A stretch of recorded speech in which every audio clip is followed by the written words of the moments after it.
I could see you being color war general like every year. That's weird because I was color war.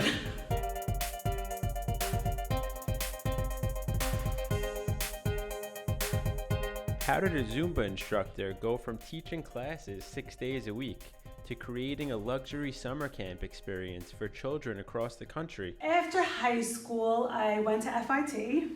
I was studying merchandise management and fashion buying.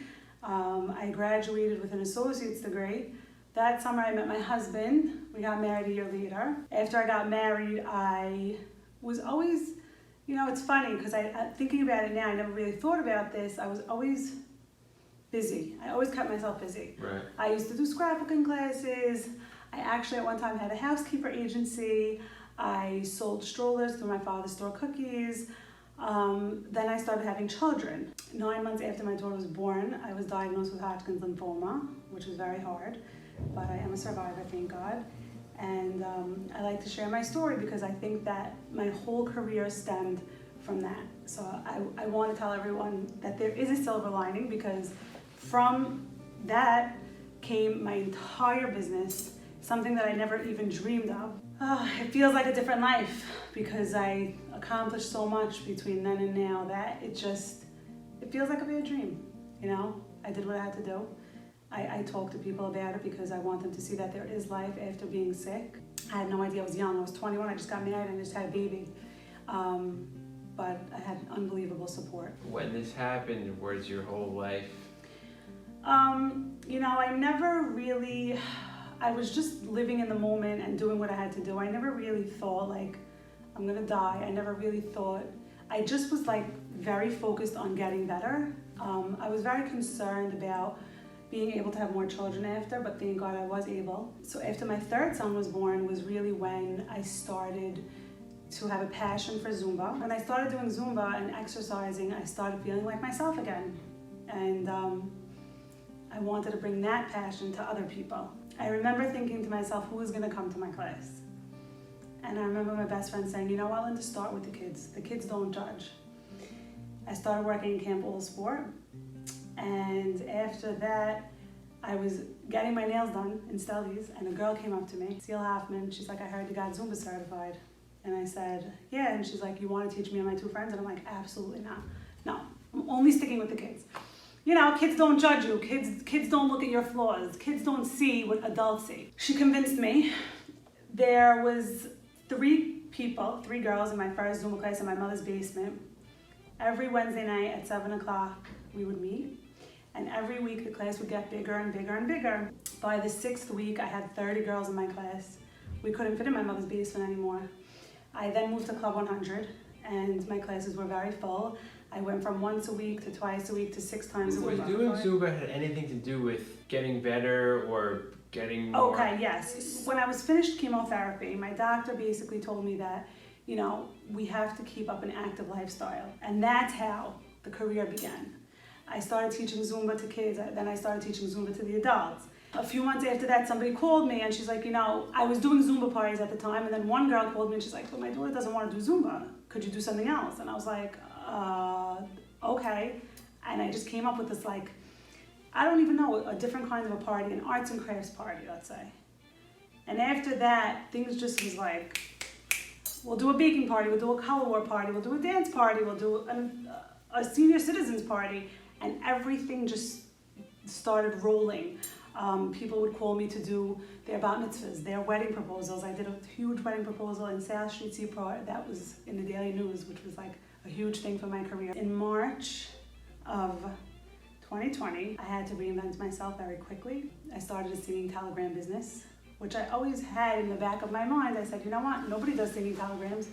I'm gonna be a singing telegram business. Everyone thought I was crazy. What do you mean, you're gonna go to houses? I said, yeah.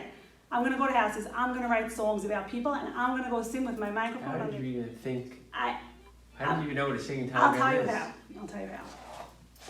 I wrote songs for my very good friends in the past, and they were a hit at their birthday parties, but I was doing it for fun. I wasn't doing it to make money. So I would go, I would write a song about my cousin, I would write a song about my best friend. And a week before Corona, I wrote a song about one of my friends who happens to be religious.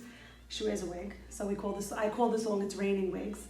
And I started throwing wigs all around the restaurant. And she was like, that made my night. That was the best thing. Like, you're so dumb, do it. And I said, you know what? Like, I always thought it would be cute, but I never had time because I was always so busy. So like literally 2 days into Corona when school closed, I put an ad on Instagram and I wrote, you know, can't celebrate the way you wanted, can't have a graduation party, can't have a regular birthday party, call me, I'll write a singing telegram. I think I was writing 6 songs a week. I think I wrote like 48 singing telegrams, personalized to the person based on the genre of music that they like. And it was a very, very big hit. Then I started doing the parties. I did a party over Zoom for someone who was in a panic. Her daughter was supposed to have a regular party. And she called me and she was like, Linda, my daughter's devastated. She can't have a regular birthday party. I said, don't worry, we'll figure something out. I put together a scavenger hunt party around the house for 20 girls, for 20 of her classmates. That party went a little bit viral. Somebody from a radio station saw it, Jersey Judy, and she wrote an article about me. And then from that article, people saw it on Pinterest, and I started getting calls from people in Wyoming, Nebraska, Washington, Ohio, Montana. I'm doing parties all around the world over Zoom. So you're sitting there on Zoom with a random family in Wyoming. Random family in Wyoming. And you have clues about what the kid likes Harry Potter, so you're saying, oh, it's there, and you're running a whole game. A whole game. From your den with someone in Wyoming. Yes. I actually also did a party in Hawaii, which was crazy. And the people were so appreciative. I met so many nice families, and they were like, Linda, we can't thank you enough. You brought us happiness during this crazy time. So that just made me want to keep going. I think I did like 23 birthday parties over Zoom in 3 months and 48 singing telegrams. And this is at a time where the world's ending. The world was ending around me, and I didn't even know. And now your husband, who's in the travel business, come March, it's so now, come March, and the travel business is just wiped out. Do you feel any type of pressure on yourself to step up because your husband was in an industry that was hurting? Yes, that's a very, that was a big thing in my head. I knew that the next months were going to be hard. My husband was concerned, I was concerned. He's in the travel business. His busiest time is during the summer. So I had to recreate myself to fit the times. Yeah. It's impressive. Thank you. All right, let's get to the camp. Okay. I was approached by my husband's partners to partner with them to start a destination travel camp. They wanted me to infuse my camp experience into their luxury travel business. So a family of 5 or a family of 10 is going to travel. They're secluded. They don't want to be part of the hotel. They don't want the kids to mingle with other kids because of Corona. So I would make a schedule based on the family's likes and needs. I would make a schedule based on their kids and them in these luxury 5-star resorts. It was very quick. It was like in 2 weeks. We were in maybe 12 different magazines, Forbes, the Washington Post, Daily Mail.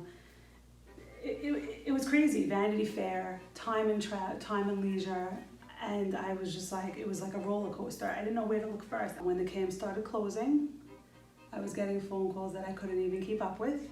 People were panicking. What are they doing with their kids? There's no camp. So the idea of backyard camp seemed ideal. So I called my partners and I said, guys, we got to do something. The phone's ringing, your phone's ringing, and that's how Camp Embark by Linda began. And that's how my summer was spent. We had 96 children enrolled, and it was insane. It was hard. It was probably the hardest job I've ever done. Passion or necessity? I want to say both. I definitely am very passionate about what I do. I'm not going to lie, and people who know me know that I'm passionate about what I do. But I'm not going to sit here and say I'm not going to do my best to make money, because look, we all got hit in Corona some way. One way or another, people are suffering. So I'm doing what I have to do. I'm a hustler. That's what my friends say. They call me boss lady. Does it mean more to you to have achieved all of the success being a survivor? It's a good question, because I believe that everything that I have is from God.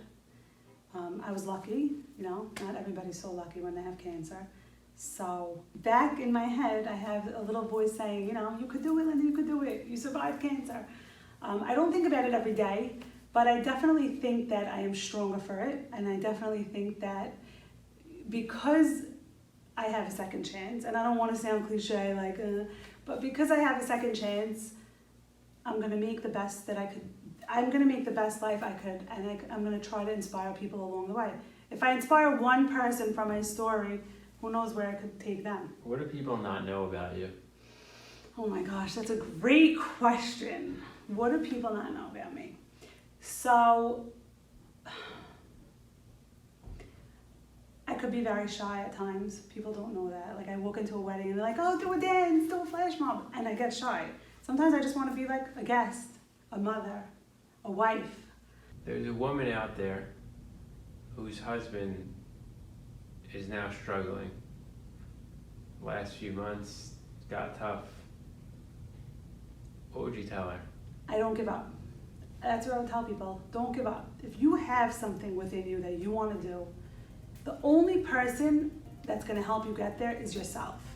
And I'm living proof of that, and just keep going and never give up and believe in yourself, because you're the only person that can make your dreams come true.